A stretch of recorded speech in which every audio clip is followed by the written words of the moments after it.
আগের ভ্লগটা যেখানে শেষ করেছিলাম এই ভ্লগটা সেখান থেকেই শুরু করছি।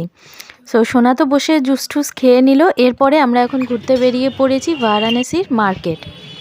আর যারা আগের ভ্লগগুলো দেখেনি তাদের জন্য বলে দিচ্ছি, আমাদের এখন বারাণসী সিরিজ চলছে আর এটা আমাদের লাস্ট ডের ভ্লগ। আর এর আগে আমরা মান মন্দির, অবজারভেটরি, তাছাড়া হলো অন্নপূর্ণা মায়ের ভোগ খেতে গেছি, অনেক কিছুই করেছি। তো সেই ভ্লগগুলো যদি দেখতে চান, বারাণসীতে কিভাবে ঘুরবেন, কোথায় কোথায় ঘুরবেন তার একটা আইডিয়া পেতে চান, তো পুরো সিরিজটা দেখতে পারেন। আর চলুন আজকের ভ্লগটা এবার সময় নষ্ট না করে কন্টিনিউ করা যায়। এখন আমরা একটু বসেছি, এইরকম না বসার জায়গা এই দশাশ্বমেধ ঘাটের রাস্তায় সব জায়গায় আছে। আমরা এখন বসে একটু রেস্ট নিচ্ছি, নিয়ে আবার হাঁটবো। এই যে চুড়ি কেনা হয়েছে, আরও জিনিসপত্র কেনার আছে। এখন আমরা চলে এসেছি, এটা বিশ্বনাথ গলি বলে 1 নম্বর গেটে। আর এখানেই এই দাদার দোকানে এসেছি আমরা বানারসি পান খেতে। আর এই রাস্তাটা কিন্তু সোজা চলে যায় বিশ্বনাথ টেম্পলের ওখানে।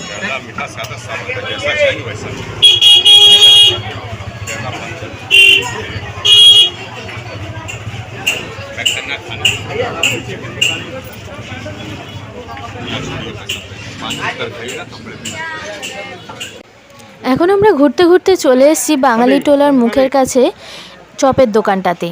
আর এখান থেকে আজকে আমরা নিয়েছি একটা লঙ্কার চপ আর একটা ভেজিটেবল চপ। এগুলো কিন্তু খেতে খুব ভালো ছিল। আর আপনারাও এখানে এলে অবশ্যই এই চপ পকোড়া টাইপের জিনিসগুলো কিন্তু ট্রাই করবেন এখানে।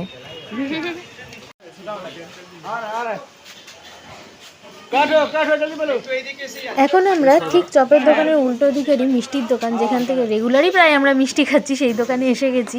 কারণ এখানে বিক্রি হচ্ছিল ধোকলা, আর দেখতেই পাচ্ছেন কীভাবে পনিরও বিক্রি হচ্ছে। আর এই ধোকলার সঙ্গে দিয়েছিল খানিকটা চাটনি, এটা কিন্তু বেশ ভালো খেতে ছিল।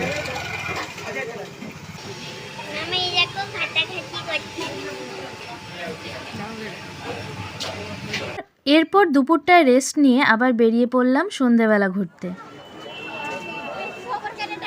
বসে আছে না, আমার বুট নেই ওটা।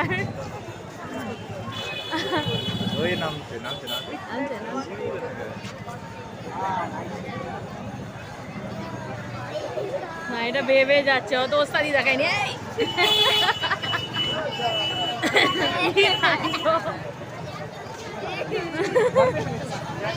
একেই বলে ফাদরের ফাদর। এখন বেরিয়ে প্রথমেই আমরা এই দশাশ্বমেধ ঘাটের এখানে আবার মোমো খেলাম আজকে। এই মোমোটা আগেও একদম প্রথম দিন আমরা খেয়েছিলাম, এত ভালো লেগেছিল, তাই আজকে আবার খেলাম। এই সারা ভ্লগে আমরা অনেক ভেজ খাবার খেয়েছি বারাণসীতে, কারণ সবাই জানে বারাণসী ভেজ খাবারের জন্যই প্রসিদ্ধ, কিন্তু এখানে নন ভেজও পাওয়া যায়। সো এখন আমরা যাচ্ছি নন ভেজের খোঁজে ডাল মান্ডিতে। আর ডাল মান্ডি যাওয়ার রাস্তাটা হচ্ছে এই যে গির্জাঘর দেখতে পেলেন, এখান থেকেই উল্টো দিকে এই যে নন্দী স্তম্ভ, তার পাশ দিয়ে একটা রাস্তা আছে, ওই রাস্তা দিয়ে সোজা ঢুকে যেতে হবে। ঢুকে গেলেই আমরা দেখতে পাবো এই যে বড় মসজিদটা দেখা যাবে, মসজিদের পাশ দিয়ে হচ্ছে পেছন দিক দিয়ে ডাল মান্ডিতে যাওয়ার রাস্তা। তো চলুন এবার আমরা ডাল মান্ডি মার্কেটের ভেতরে ঢুকবো। ডাল মান্ডিতে হাঁটতে হাঁটতে বেশ খানিকটা ভেতরে ঢোকার পরে আমরা পেলাম এই দোকানটা, যার নাম হচ্ছে তাজ হোটেল।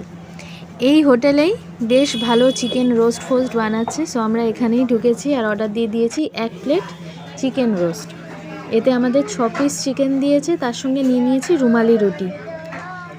আর এখানে কিন্তু চিকেনটা খুব ভালো খেতে ছিল, বেশ টেন্ডার। আর এছাড়াও এখানে মালাই চিকেন থেকে শুরু করে মানে সব রকম আইটেমই মোটামুটি পাওয়া যাচ্ছে, আর বেশ ভালো খেতে, পরিষ্কার পরিচ্ছন্ন। সো এসে এখানে কিন্তু আপনারা নন ভেজটা খেতে পারেন বারাণসীতে, যদি এসে নন ভেজ খাওয়ার ইচ্ছে হয়। এইখানে খাওয়া দাওয়া সেরে এবার রওনা দিলাম আমরা আবার দশাশ্বমেধ ঘাটের দিকে। দশাশ্বমেধ ঘাটের বাইরেই রয়েছে এই চায়ের দোকানটা। আর এখানে আমরা আগেও একদিন দেখেছিলাম সন্ধ্যের দিকে কন্টিনিউয়াসলি দুধ জাল দিতে থাকে। সো আমরা আজকে এই দুধ খেতেই চলে এসেছি। এই দুধের মধ্যে কিন্তু দেয়া রয়েছে বাদাম থেকে শুরু করে বেশ অনেক কিছু, আর খুব ভালো খেতে। সো আপনারাও এলে এখানে অনেক এরকম চায়ের দোকানে বা মিষ্টির দোকানে এরকম দুধ গরম হতে দেখবেন, খেয়ে দেখবেন একবার অবশ্যই।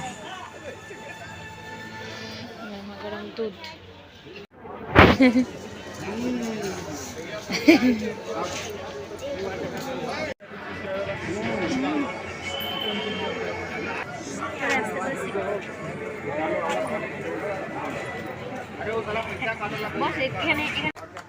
এখন বাজছে রাত 9:30 আর আমরা দশাশ্বমেধ ঘাটে এসেছিলাম গঙ্গার জল তুলতে।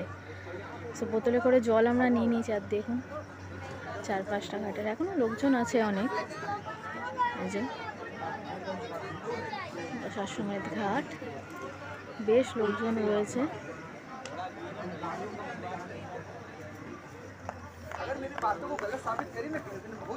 চারপাশে নৌকা বাঁধা দেওয়া রয়েছে এখন। আর দূরেও দেখা যাচ্ছে, সেটা ক্যামেরায় ধরা পড়ছে না, দূরেও জলের মধ্যে অনেক নৌকা রয়েছে, ওই দিকের পাড়টাতে রয়েছে। আমরা এবার ফিরে চলে এসেছি বাঙালিটোলাতে। আর বাঙালিটোলার ভেতরে এই দোকানটাতে আগের দিনও আমরা ধোসা খেয়েছিলাম, তো আজকে চলে এসেছি আমরা আবার রাত্রিরে খাবার খেতে এখানে। আর আজকে নিয়ে নিচ্ছি আমরা সাম্বার বড়া আর সাম্বার ইডলি। সাম্বার বড়া এটা, দাঁড়া ইডলিও দেবে। তো এটা আমরা নিয়েছি হচ্ছে সাম্বার বড়া আর এই যে ইডলি। চলো এবার খাওয়া যাক। এটা ইডলি, আগে এটাই খাওয়া।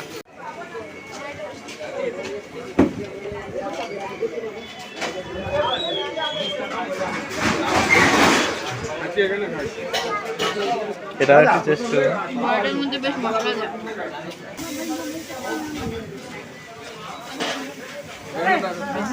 সাম্বারটা বেশ টেস্টি, আর ইডলিটা একদম সফট।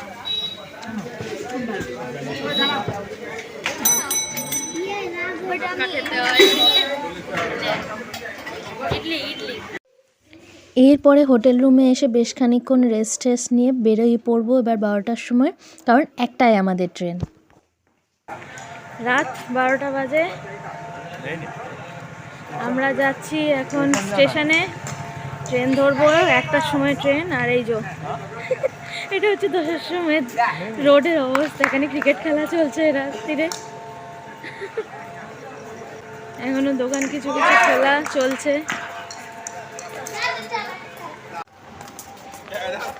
রাত 12টা, রাত 12টায় আমরা বেরিয়ে গেছি। আর আপনারাও 3টে দিনের জন্য বারাণসীতে আসবে, 3টে দিনের জন্য। অটোতে উঠে পড়েছি, 100 টাকা লাগছে। এখন যাচ্ছি বারাণসী জাংশন।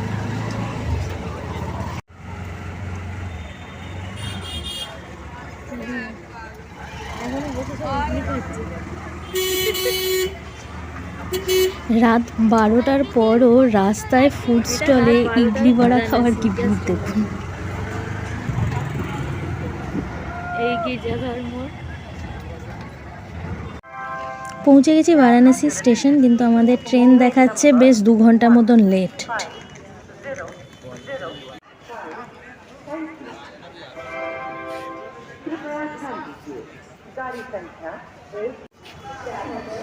এই যে এখানে এটা বারাণসী রোপওয়ে ক্যান্টনমেন্টের এটা প্রজেক্টটা চলছে। এরপরে রাত 3টের সময় এসেছিল আমাদের ট্রেন, এবং তারপরে যথারীতি পরের দিনকে আমরা পৌঁছে যাই বাড়িতে দুপুরের সন্ধ্যের দিকে বলা যায়। সো এখানেই আজকের ভ্লগটা এবার শেষ হচ্ছে, বারাণসী সিরিজ ভ্লগও শেষ হচ্ছে। এবং এরপরে তবুও কিছু ফুড ভ্লগ এবং মানে বারাণসীর ফুড ভ্লগ এবং তার সাথে একটা গাইড আমরা প্রোভাইড করব, যাতে আপনারাও খুব সহজে গিয়ে ওখানে আমাদের মতনই ঘুরে আসতে পারেন।